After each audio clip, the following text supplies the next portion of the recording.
Ju shikoni qartësisht influencën e stilit rokoko në ikonat e tyre. Të gjitha figurat, personazhet janë në lëvizje, po bëjnë diçka, nuk janë stativ të ngrirë.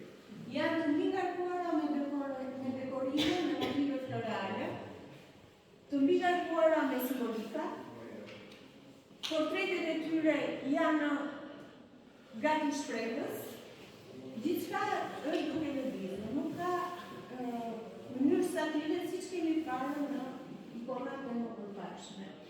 Kjo e bën atë stilin, kjo e dallon stilin e rokokos dhe nëpërmjet stileve, nëpërmjet shkollave, nëpërmjet artistëve ne kemi arritur të evidentojmë shumë artistë dhe ikona të kujt i përkasin, sepse jo në të gjitha shkruhet, po duke dalluar portretin, stilin, mënyrën e të shkruarit, kemi evidentuar që këto ikona i përkasin këtij fiktori apo ky freski.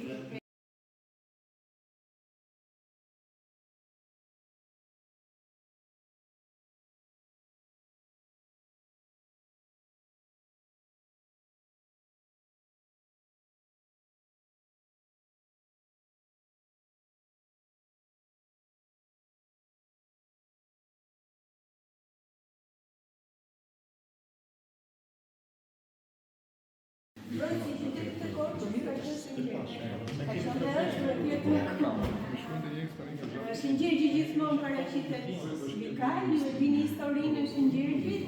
Ngjarja ka ndodhur në Kapadokia të Turqisë. Aty ekzistonte ky dragoj, i cili çdo vit rëmente nga një vajzë. Të shikoni një ikonë në tepër së çështës, më si histori. Dhe një rata e vajzës së mbretit.